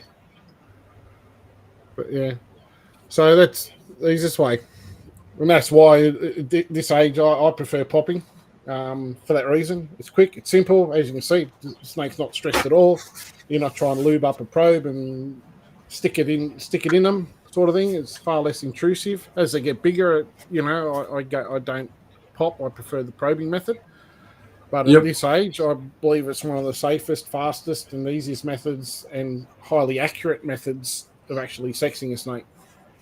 Yeah, and like I say, they're not bothered by it at all at this current stage. They're, you pop a snake in a month's time or 3 months' time, they're a little bit unimpressed by it. They don't particularly like the process that much. But when they're this young, there's just zero resistance. They're not bothered by it at all. No, I mean, it's like, a newborn baby getting smacked on the bum when it first comes out, they don't remember it. Yeah. It just come out in the world, they don't know what's going on. Doesn't bother them. Yeah. Where was that? That was there. Carl Smith, I think that is what he did with my Super Zeb and Breadlie. Yeah, we did. Brett Moyne loved the variation. Kurt Lisey liked Blonde Max over generations. Yeah, absolutely, mate. That's it. I mean, you'd remember back in the day, I'd say Shane Scarf had some of the best blondes. Bob Withy also had some very nice ones. And then as they went around, so more and more people got them. But those lines just kind of disappeared. And, I mean, there's probably a lot of people who go, who? Shane who? Bob who? Bob what? So, but, a couple of legends of the hobby there. A couple have been for a long time. I don't think they do as much anymore, but yeah. Daniel Quigg, much appreciated live. Loads of info for us newbies. No worries, Daniel. We're here. It's what we do it for. We just try to help out. So share what we learn and stuff. It's always good. We had some good teachers, mate. People taught us. We passed 100%. It on. Yeah. Yep. Now with all the social media stuff, like as I said before, to you, Brent, in the past, I had to go to herp societies and find books and read and talk to people. Yep. Back in Hawkesbury Herps when it first kicked off, sort of thing. Yeah. So it's good to be able to share this sort of info. Yep. Anyway, can you recommend any good books or videos on genetics? There's the big ball python book. What's that one, Brent? It's up there buried in all my books. Ultimate Ball Python Morph Maker. Yep. And I'm guessing, which I haven't read yet, but I'm guessing this will be the next Duck's Guts to read. Absolutely. That one is sitting beside my bed waiting to start. Yep. I have not had a look yet, but I'm sure in there's a section on genetics, I'm guessing. Somewhere. Introduction, rallying splatter. It's all the different species. They're pretty involved. Like that ball python morph maker book is very in-depth. The most in-depth genetics book I've ever read or tried to read. I've read it several times and I'm stopping Googling words in it to work out what they mean. They're a pretty full-on thing. Yeah. There is a very basic little old book I used to use. Crack open your messenger, Daz. I just sent you a picture of a book. Screen share that one. This book's been hard to find, but for me, this is the book I 10 years ago that I sort of started reading, and it all clicked and fell into place for me. So I believe it's very, very hard to find now. It's out of print, but Someone told me they managed to get an ebook copy of it. Be careful when you Google genetics for herpers, because it brings up some pretty wild things when Google changes your words for you. And probably don't misspell it and put an I in there instead of an R somewhere or other, because that's probably exactly what Google does. And just be careful you're not on Google Images when you search that. Yeah, but that book's great. It's a very basic little short paperback book, but explains very simple terms with pictures about incomplete and recessive genes and how they all work, and when you pair things together, what you'll get. So I read it once, had no idea. I read it a second time, I thought, I sort of get it, and read it a third time, and it all just fell into place. So I find that's the thing with genetics. I always say to people, you see so many people coming to the hobby, and it's not through fault of their own, but they're trying to understand everything at once. And it is very confusing if you don't understand the basics. And I'll often say to people, just look at albino, just one gene, and understand how it works and work out how the genes and how you get 1 in 4 and your ratios and all that, and then grow from it. When that clicks in you and you can look at a Punnett square and know what it says and what the capital A's and the lowercase a's and the combinations mean and all that sort of stuff and everything, will make it so much easier going forward, because if you understand how this is held, and then if you introduce this, how this works, and then you can add them together and you can start going, okay, so if it's a incomplete dominant mutation and 2 recessive mutations, you can get it. Okay, so it can be 1 in 32 with a single copy of the incomplete dominant, but it's going to be still 1 in 64 if it's a super form. So all this stuff will start to flow and understand, but trying to understand 7 different genes, how they work, how they all combine. If you put this together, what do you get? Just keep it. The KISS rule. Keep it simple, stupid. Flick your camera back to normal. Yep. I was keeping it small because I think it looks better to look at the book instead of us. You look. That's what I was looking at there. I got another one out there called Designer Morse, but I can't remember what's in that one. There's that one. There's the other ball python book too, but that ultimate ball python's guide from Kevin McCurley. That's like Brent said. Yep. Like Brent said, you got to read the paragraph and then go, I don't know what those 10 words mean. Yep. And then spend another hour and a half on Google trying to understand what 5 of those words mean. Then when you learn what those words mean, you got to go back, read the paragraph, and then everything starts to make sense. Yep. Even the Naritaphores and all the fancy stuff coming out about much deeper level genetics than just the basic outcome genetics. Yep. It's an older site. There is another website which is quite good for just the basics and all this sort of stuff.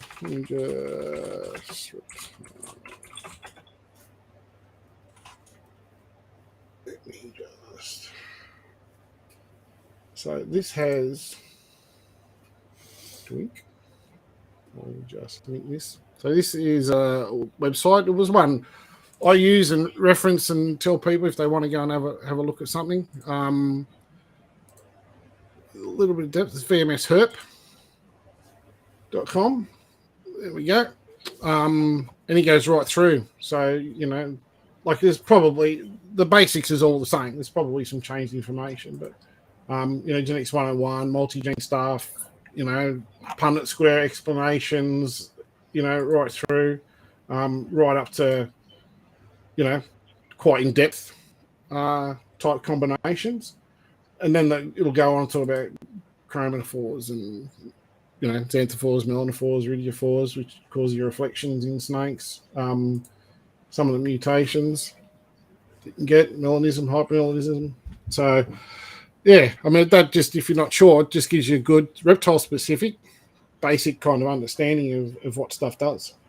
So, that's a good site to go and have a sticky at as well. Covers a bit of Always everything. Good info. Yeah, yep. Where was that question? Oh, yep, Adrian. Brett Moy, when you deal with livestock, you get dead stock or part of the deal? Yeah. Sorry, mate. Yep, yep. And certainly, the more you have, the more you see it. You sit there and have 2 snakes get 1 clutch and lose 1 egg. It's like, but the more you have, and I remember Brian Barczyk telling me that because when I was over there, I think at that point in time he had like 20,000 reptiles or something stupid. Mm. And he goes, it just happens. Like you do everything, you care everything, but it happens. Like, the more you have, you got 10,000 animal and, 0.1% die. That's a lot more than if you've got 10 animals, isn't it? Yep. Like it's just. I remember Brian saying in his adult collection, he believed there was a 1 to 2% death rate in adults. Forget about hatchies, which is much higher.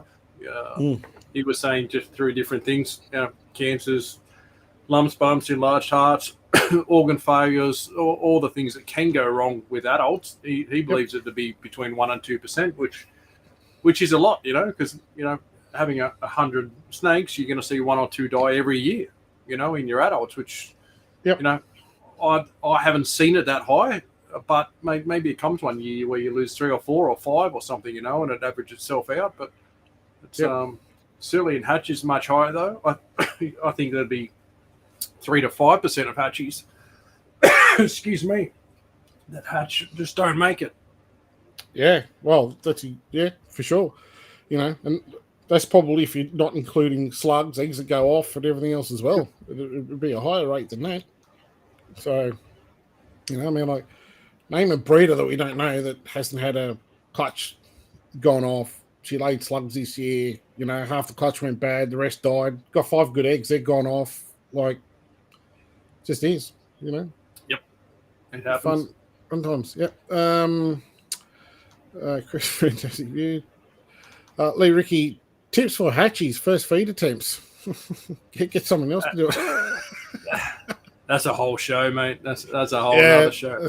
We probably should do a bit on that. Yeah, there's heaps. There's way too much to go into that one. Yep. Probably do that on a Sunday once we've finished egg cuts and we're trying to do it ourselves and actually pull some animals out and do it, Yep.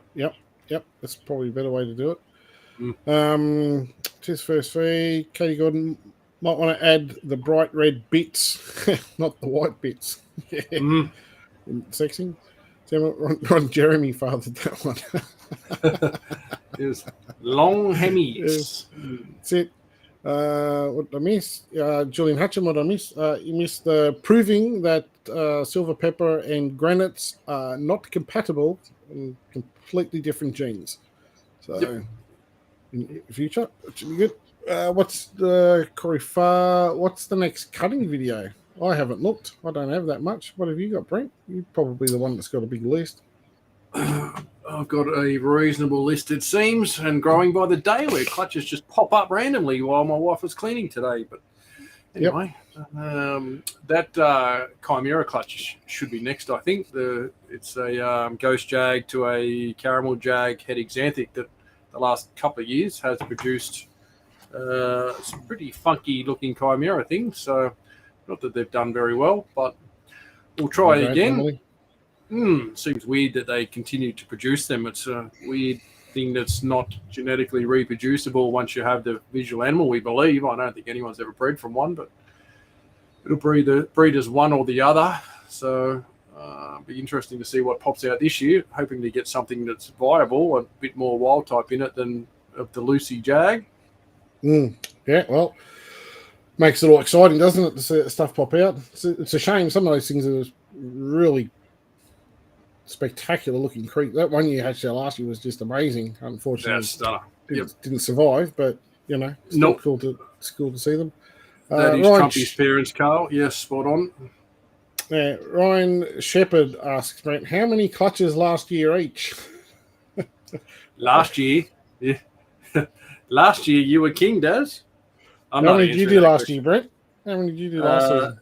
24. Still on the board. I just wiped it off the other day. So 24. Well, I didn't say much. I didn't say anything last year. I kind of didn't want to because I had a lot, but I did 56 clutches last season.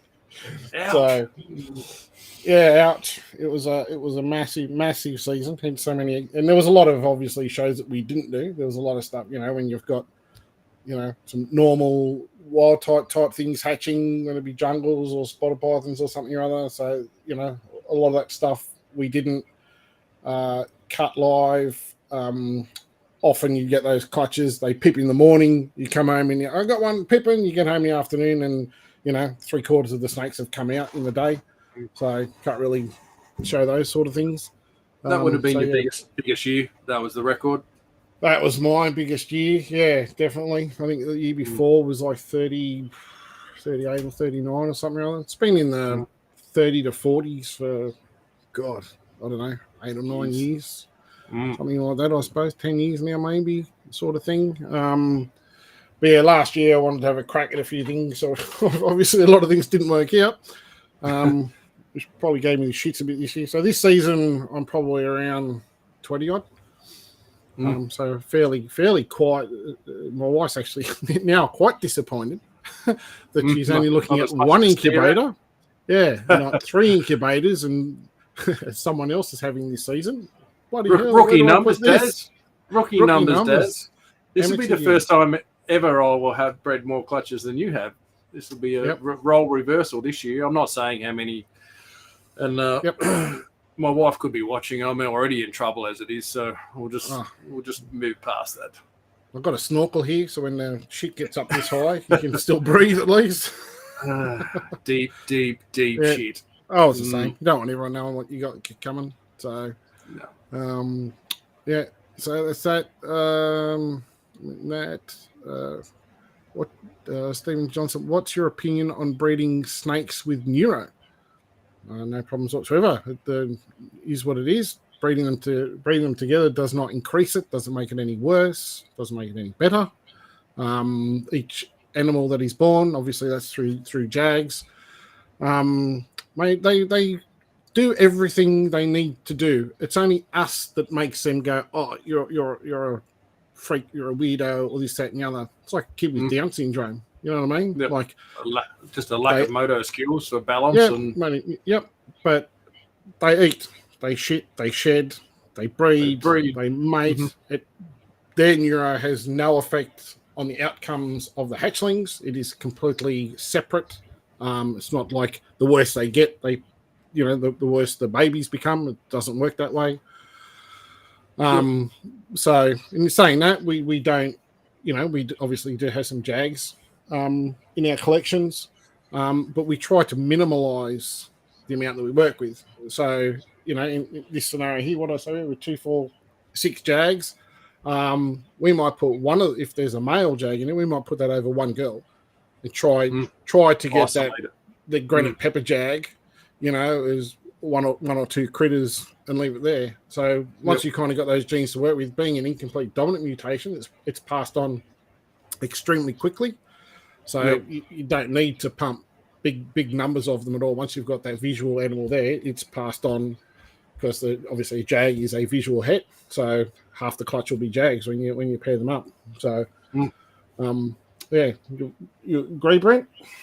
Yeah, mate, you nailed it. It's I'd say, if anything, people don't always understand JAGs. There's a lot of hate out there, and I get it. And people don't like the look of it. So if anything, I'll probably cut back on JAGs more for popular opinion, and people, saying, oh, I don't want JAGs. That's cool. You breed what you want to breed. You're responsible for whatever you breed too. So if you can't sell your JAGs, then guess what? You don't breed them anymore. So that's it.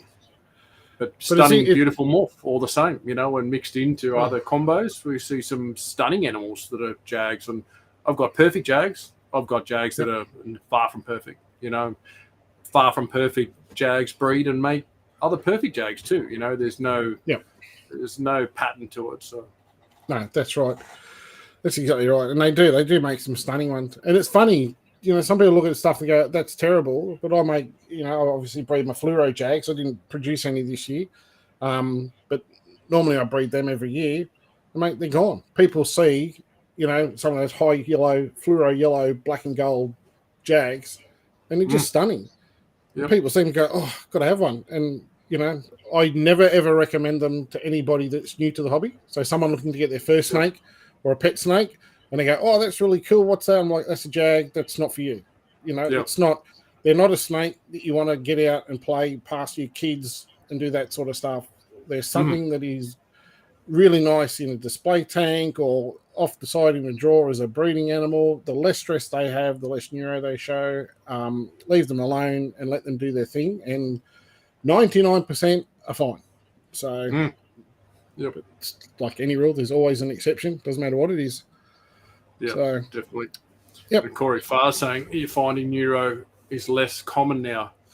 I don't think it's changed at all, mate. I think it's the same as it's always been, mate. It's random. You'll get animals that are perfect even for 12 months, 2 years that suddenly show some neuro. I find animals that are older definitely develop more as they, 6 or 7 year old animals that I've bred. The breeding process definitely, I think, puts the girls under more stress, so that can bring out more neuro. But as far as the stuff that pops out of eggs, some are born with it, in more severe, conditions than what others are. So it's just random. I don't think it's common or less common at all, and certainly not something that's going to be bred out of them. No, there's no link there. Each one is individual. Simple as that. So Kira Jade and Dylan were talking about the book. I think you got there. She was saying almost $170 on eBay. Ridiculous. It's a $39 Amazon book. $349. Eh? Yeah, it's like a $40 book when I bought it. Like it's just out of print, so some people get ridiculous prices up there. But someone has found it as an ebook somewhere, and it was not a lot of money. So it's definitely available out there for sensible prices. Just download it, print it out, or read it on your iPad or something. Kurt Lively, feed and freeze. Do you mean freeze and feed?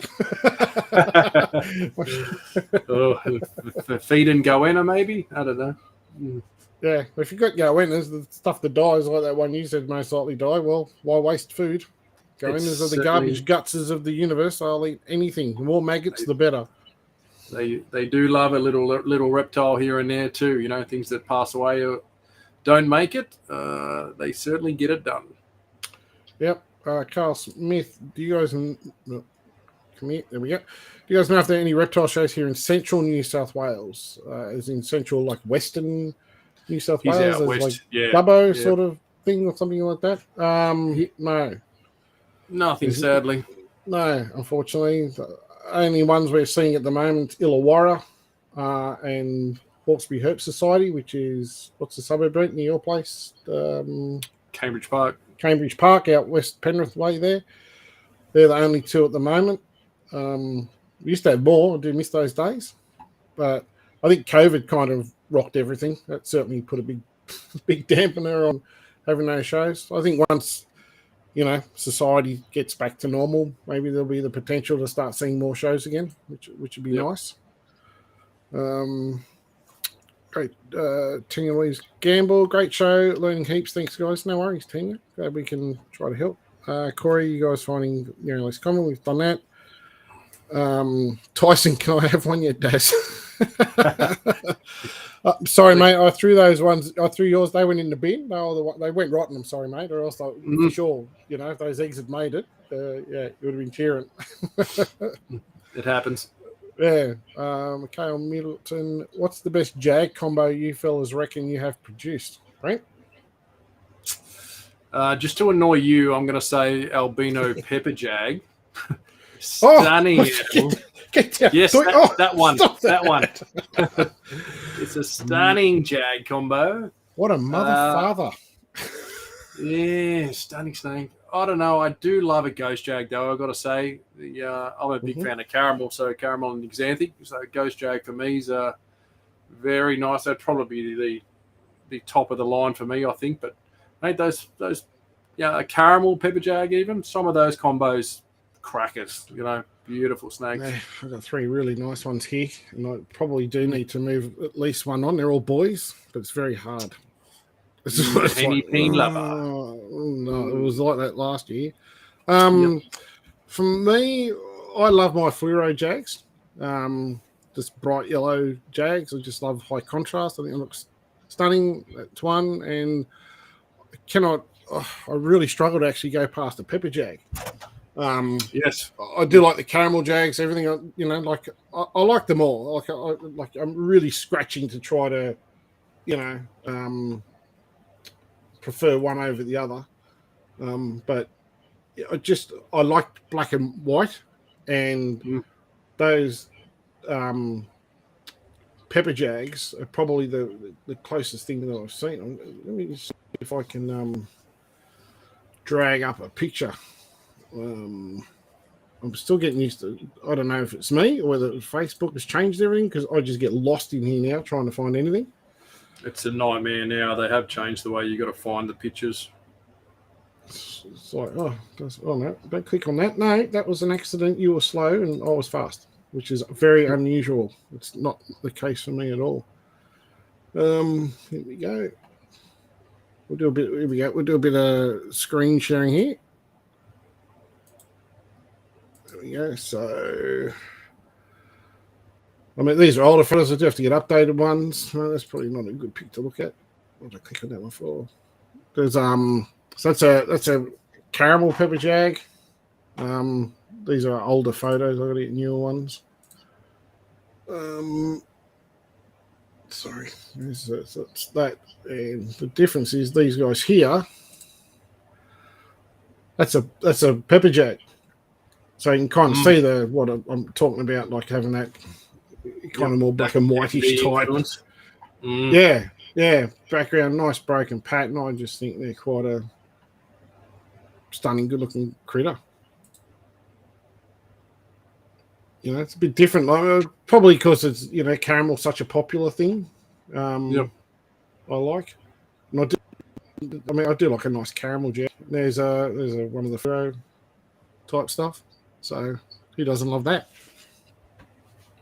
That's I am biased, though. Yeah, I am biased. That's beautiful, isn't it? Yeah. And funny, they're the ones that start out black and white. Out of the egg, the things look black and white, and you think, wow, how's that going to go yellow? But that's the signal. It's the sign. We'll actually have a photo of that one here too, somewhere as a baby. I'm sure how they start off. There should be a clutch photo further down. All these terrible looking. That one. Yep, that's the beginning. Oh, no, that's a different clutch. That's actually this one here with a stripe. You should see that now. Yeah, that was a Zebjag, Fluoro Zebjag clutch from last year. That was the year before, actually. Maybe I don't know where the photo is.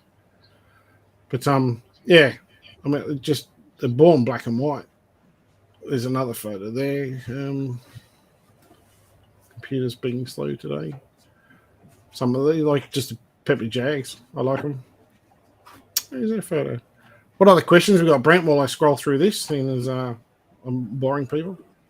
I think we're nearly at the end. I'm just chucking these back into the incubator. I sent you a couple of pics in Messenger of a ghost jag and that pepper jag. So there's that actual snake. There's a hatchy I hatched out. You can tell by the head pattern here. It's kind of got a little, I don't know, arrow or not arrow, like little I don't know. Little question mark looking thing. Question mark, looking thing. So that was him there. If you look at that head pattern, remember that. They hatch like that, black and white, and that's how with the jags you can tell they're going to look really nice. And then we go scroll back up to here where he's grown. So here we go, doink, and we can see that there's the same head pattern. So it's some people don't get that it goes from that color, and they go through a phase of looking terrible. They're not white, they're not yellow, they're like beige, ugly yearling stage. Yeah, and I'm like, believe me, it's going to be nice. And they're like, oh, but it doesn't look yellow. I'm like, no, it's color changing. Like when a chondro goes from yellow to green, he's trying to do the same thing. So, yep. You said you sent me some pics to share. Yeah, the ghost jag I sent you in Messenger. That would be one of my favorites. Oh no, sorry, I've got to come off here. So this does my editing. I've got to change from that one. I've learnt that now. I've got to click up here. And I've got to switch this one. Drives me mental every day when you try to just go into Messenger, and then if you're in your page thing, it shoots you over to page Messenger things, and it's like, no, I don't want that. Just go back to my normal Messenger, please. Look at those weirdos. Yeah, free cakes. I hope there's nothing bad that pops up in your message feed. There's plenty of it. There we go. So the first one. So this is the I should just skip that photo.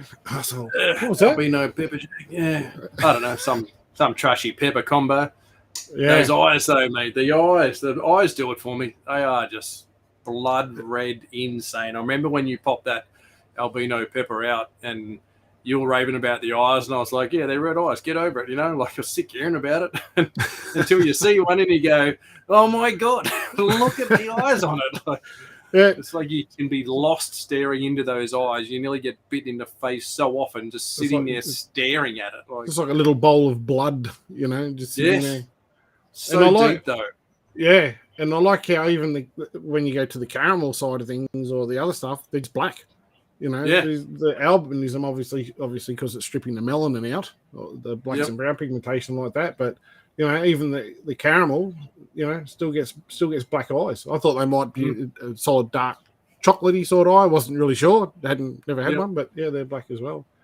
Yep. But I've certainly got a couple of caramel ones that are a bit lighter. Like they're definitely more like not as black solid. So there'd be a bit of variation in them.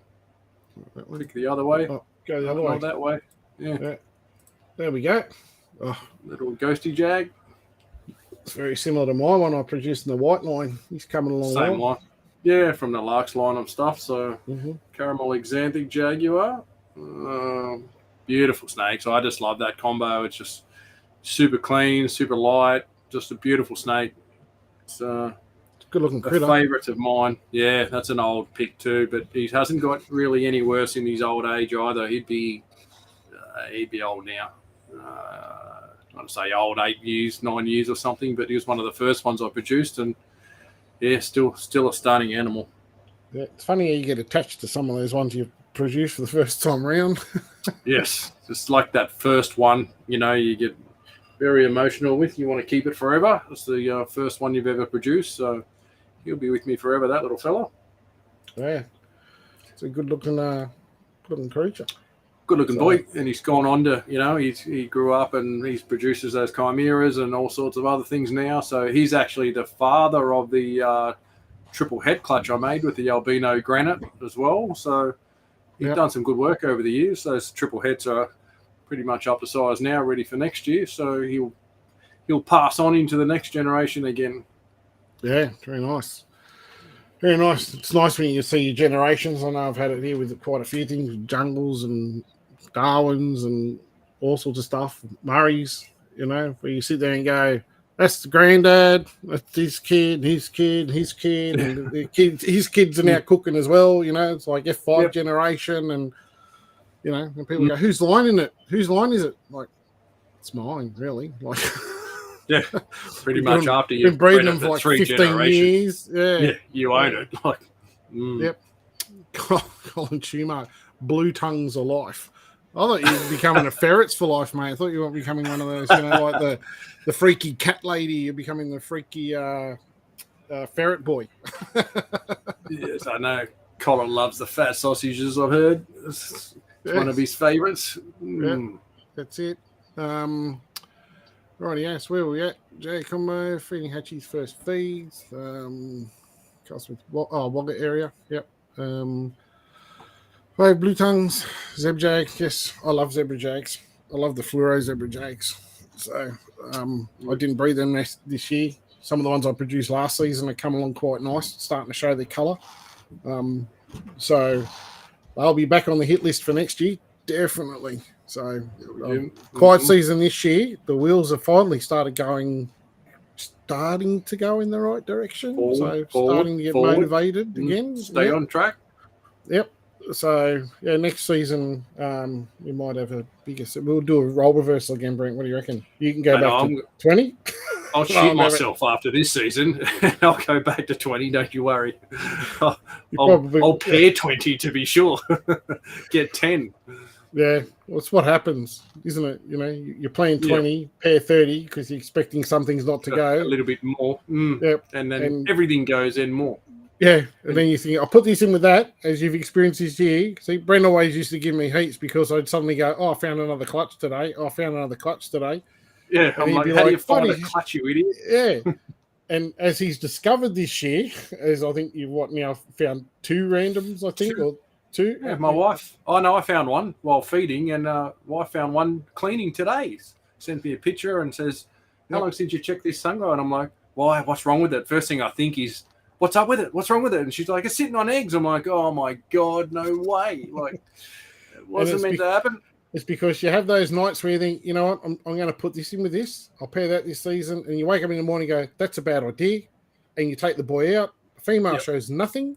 And you think, no, well, that's not on. So you just take it off the list. And then when you're doing your, cleaning or whatever, suddenly you open the drawer and it's like, oh, what happened there? Well, I don't remember pairing this. That was like 3 months ago, Yep. One little intro. And then I got scared with how many looked like they were all working and went, that'll do. Back it off. Leave it alone. Like, yeah. Katie Gordon, stop teasing. Haha. Any stripes planned this season? Why that stripe albino clutch? I've got to wait and see what happens with that. Yep. Fix that in the chat, Daz. You on it? Oh, yep. Kill that thing. There's always some muppet that comes along. There's always one. Zoop. Dun, dun, dun, dun. Yeah. Oh, well. Macau saying triple head with a codom.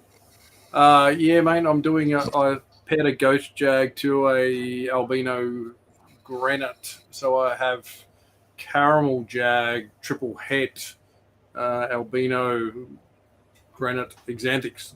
So they should produce a huge variety of animals down the track next year, hopefully. Yeah, what's it? Cracking bunch of 5 genes. Crack a bunch. So, and like you say, I tried to isolate. I've kept them all, which is harder than it sounds like. People talk about holding back whole clutches. You've done it, Daz. It's a huge amount of work. It's a lot of food, and you've got a lot of animals just sitting around, just to have all those females there to chase combos later. Yep. So it's big, but I wanted to keep, single stuff so I can make just snow granites and know that it's just a snow granite, not a moon. Just do clutches with caramel, clutches with jag, clutches with all of it. You can mix and match all of those things together to get a variety of results and get a bit more true indication of what you've got. I remember you doing the early pepper clutches when you were mixing zebra and pepper and jag and things, and then we're looking at it going, we don't know. It's too much in this clutch, and then go back and pair up stuff separately to see the individual genes, Yeah, the hardest part, going back to them with the pepper stuff, is we were looking for something that didn't exist. Like you produce an exanthic granite jag. Yep. You can Google that. Yeah, we can see it. You know what I mean? They exist. Yep. But when you're popping something out of an egg that doesn't exist anywhere, or you're looking for something particularly egg, and you're like, and at that point in time as well, going back, I didn't know about the black eyes. Like, even though I'd had some peppers, I didn't know if that was, inherent with all of them, whether it was just something random, So it was very much in the early days, and that was jag het pepper over zebra het pepper, and that was like, I've still got a number of those babies here. I think there's like 4 of them over here, and another 2 in the front room, sort of thing.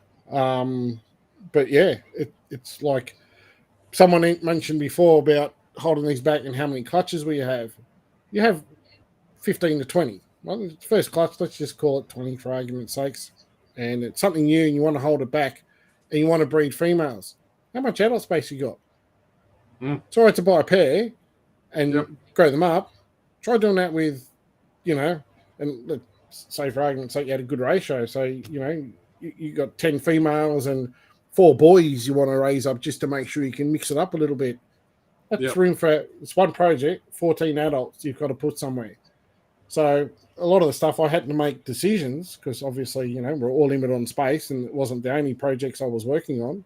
It's how much room I had for adults. So I ended up going with four girls. I grew 4 double pepper albinos up in that particular scenario. I think I had about 3 or 4 jag het peppers and everything that actually grew up to other size, and the other stuff grew, but I had to concentrate food into some more than others.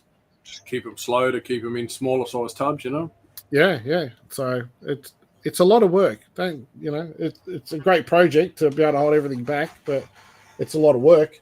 And then on top of that, when you breed them, you are then creating your next sort of holdback stuff.